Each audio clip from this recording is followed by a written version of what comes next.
أعوذ بالله من الشيطان الرجيم. بسم الله الرحمن الرحيم. الحمد لله الذي هدانا لهذا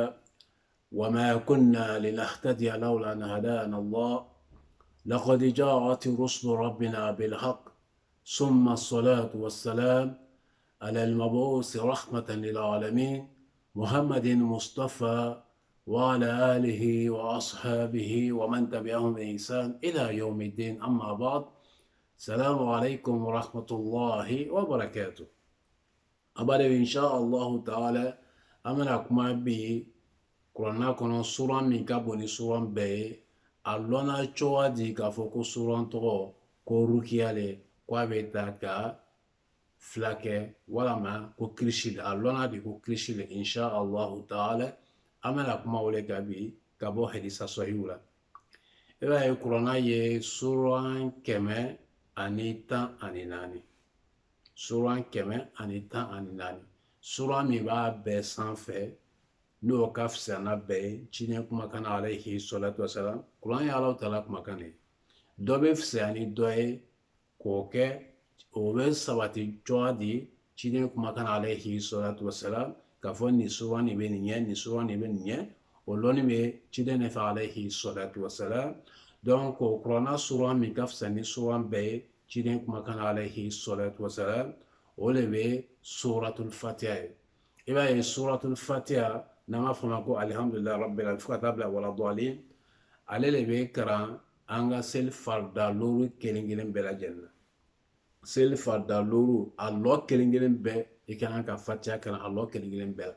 ni ka fatia toy kulebe na suran gbere bla fatia plasila iwaye o seli o bena o seli temina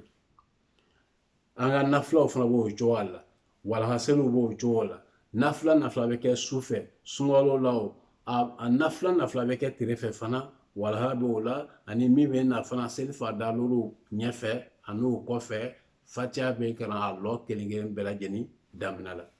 abo nya kelma fana anga mana ni kalo noro chena selimi be ke fana e ba fatia be kala to mana fana ni telefona noro chena nama fongo jakma kalo teremna wala ma kakalo mina donc au sele nous fana ibaye fatia lebena toujours adamnala abo nyakere ma fana anga janaza selula sukoya selula ibaye fatia bena suma selula do iba fam ka fo fatia fisamantia ba bro qur'ana kon no ala tala kuma kan donc a lona chowadi ka foko fatia ko krishile abeta ka kenyalike olona chwadi inshallah taala amena kuma herisa mika o herisa ibita soro bugari kono ibita soro muslimi kono ibita soro fa ibn ibn kono ibita soro fa nasai kono ibita soro ahmad kono herisa kitabu banu chamana ngani iswatoi herisa ni abi sa'id al-khudri radiyallahu ta'ala anhu alille barakallah ibita so sahih muslim kono kuma temna ka jona donc ako chiden ka sahaba alayre be groupe jama donc chiden yo lo chila dola como ba foto ko saria abe jihadi groupe do me o mancha donc o tala o chila lela una ase arabu du do ma arabu village do ma una aji o village la o tala se mo koyo bismillah komi ba kala ma jomna folo voyage me kela souga ani nyomeuga ani faluga ibe sake ko sobe voilà donc on a essayé la duguni ma abi se qui reposer aurora o ko fa avec islam donc o lutala adinyani ni dugumbo fe koyo bismillah donc dugumbo mason ko bismillah o mason ka du yafam olu na timi dugula utala ji dugu koka ala tora ka masayala dugutigi fendo ye dugutigi ni kin wala fendo ya bon uye flasu beke dugutigi na amakenea uye flasu beke amakenea olu yero na na konoroban dumo na na konoroban olu na hakri so ko groupe min temena dugu kono fama son ko bismillah antita se olu ma k'a filɛ n'a y'a sɔrɔ fila bɛ sɔrɔ o bolo an bɛna ka dugutigi fila kɛ n'a ye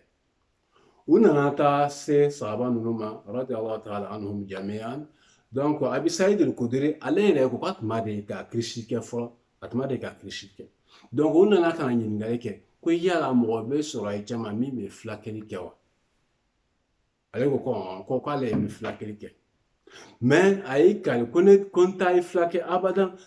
ko n tɛ fulakɛli kɛ abadan n tɛ kirisi kɛ abadan parce que an y'a demande a ye fɛ k'a fɔ a y'an bisimila a ye ma sɔn donc ne t'a kɛ abadan kado la donc u nana bɛn min kan k'an bɛna u nana bɛn saga hakɛya dɔ kan donc ni kɛnɛyali kɛra an bɛna o d'a ma i bɛ taa riwaya dɔw la olu nana fɔ ko saga 30 donc a nana na dugu kɔnɔ sisan ka na dugutigi ka na fatiya kalan a kan n'a ka fatiya kalan a b'a dajiw lajɛ ɲɔgɔn kan a b'a kɛ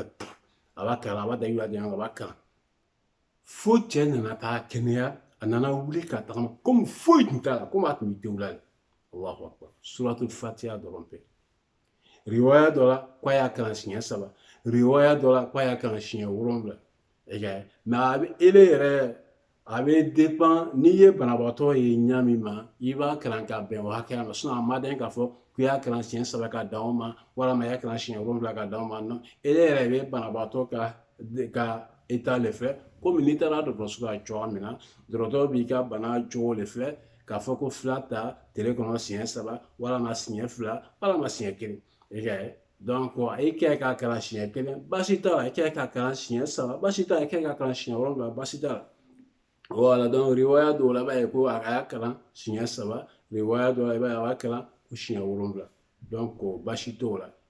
tuma o tuma n'i ye dɔ fara a kan i b'a ye dɔ bɛ fara baraka kan dɔ bɛ fara a hasanatiw kan donc u y'o kɛ min kɛ bɛnkan min tun b'u ni ɲɔgɔn cɛ n'a kɛnɛyara an bɛ saga d'a ma o ye saga 30 ta ka d'u ma donc u nana fɔ u ni ɲɔgɔn cɛ sisan an tɛ saga nin dilan wa Abi Saïd al-Khudri a ko non ko an kana dilan dɛ an bɛ taa ciden de ɲininka fɔlɔ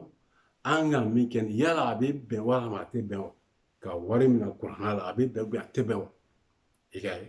donc u nana ko segin kɔ min kɛ ka bɔ u ka cida la u taara fɔ ciden ye alayhi salatu wasalam an ka voyage sen fɛ donc nin de kɛra donc an ye ne ye fatiya kalan donc cɛ nana kɛnɛya u nana saga 30 ta k'a d'an ma a bɛ bɛn ou bien a tɛ bɛn ciden ko wama yudirika annahu ruqya ile y'a lɔn cogoya di k'a fɔ ko fatiya ye kirisi ye o yɔrɔ la i b'a faamu k'a fɔ fatiya bɛ ta ka ni fɛn dɔ y'i piqué i b'a ta ka kalan komi an tɛmɛna ka cogoya min na i b'a kalan ni bana kalanna i bɛ daji fɛngɛ ɲɔgɔn kan i b'a kalan tugun i b'a kalan tugun i b'a kɛ i yɛrɛ la komi i bɛ se ka kɛ mɔgɔ wɛrɛ la ala ka faamuya ko ɲuman dama a bɛ kɛ silamɛ la a bɛ kɛ kafiri la dugumɔgɔ ninnu tun tɛ silamɛ ye mais kirisi jaabila u ma donc kuranna bɛ ta ka kafiri fila kɛ a bɛ kɛ sababu ye a bɛ don silamɛya la kuma tɛ i silamɛɲɔgɔn yɛrɛ ma donc ciden ko a ma ko ile y'a lɔn di k'a fɔ ko kirisi de alayhi salatu wasalam a ko a ye a tila ni ɲɔgɔn cɛ a ye n ta nin bɔ a la a ko kad asabtum ko a ye bɛnna sababa ma ciden ko alayhi salatu wasalam donc ciden y'a fɔ min kɛ ko a ye bɛnna sababa ma o le b'a yira na sisan k'a fɔ ko fatiya ye kirisi de ye an b'a ta k'an yɛrɛ kɛnɛya n'a ye walima ka mɔgɔ wɛrɛ kɛnɛya n'a ye ala ka faamuya ko ɲuman dama donc nin ye suratu fatiha ka fisamantiyaba ye Mamadu matɔw kan mais i bɛna taa mɔgɔ dɔ ye ale b'a kalan a tɛ foyi ɲɛma a bɛ dépend ile yɛrɛ ala ko b'i dusukun na cogo di n'i k'a labila yɔrɔ min na ala bɛ ala taala ko ana inda zɔnni abdi ko n bɛ n ka jɔn ka jigi kɔrɔ n'i y'a jigi k'a fɔ vraiment ne bɛna fatiha kalan sisan karisa bɛ kɛnɛya ou bien ne yɛrɛ bɛ kɛnɛya alhamdulilayi i bɛ kɛnɛya Ibn Qayyim tun bɛ a ka kumaw la a tun bɛ Maka tuma min na a tun bɛ zamzam ji ta ka fatiha kalan la k'a banaw kɛnɛya n'a ye o ye zamzam ji ka fisamantiya ye ale ka fisa ni ji bɛɛ ye mais o kɔrɔ tɛ ko fatiha tɛ kalan ji wɛrɛ la ji min mana kɛ ka dugu la i b'a kalan la ni kɔnɔbana le ni kɔnɔdimi i b'a kalan la k'a ji min alihamudulila ni farikolo bana le i b'i bolo la kɛ i b'a kalan alihamudulila komi an tɛmɛna ka cogoya min na walama i b'a kalan turu la a tigi b'i mɔ a la n'a i tɛ yɔrɔ kɛ olu bɛɛ ye karamɔgɔ olu bɛɛ ye lɔnnibagaw ka faamuya cogo ye mɛ ciden min sabatila sababuw ka baara la a y'a kalan ka daji lajɛ ɲɔgɔn kan k'a fɛ cɛ bonna yɔrɔ min na cɛ nana kɛnɛya an b'alaw tala deli nin ye suranba ye min bɛ kuranna suran bɛɛ sanfɛ komi an tɛmɛna ka cogoya min na an b'alaw tala deli n'an y'a ta tuma o tuma k'an ka banaw fɛngɛ n'a ye ala ka jaabi dɔ la ala ka jaabi dɔ la ala ka kɛnɛya ɲuman di an ka banabagatɔ bɛɛ ma ala k'an jidi kɛnɛya la ربنا اغفر لي ولوالدي وللمؤمنين والمؤمنات وللمسلمين والمسلمات الأحياء منهم والأموات صلوا على رسول والسلام عليكم ورحمة الله وبركاته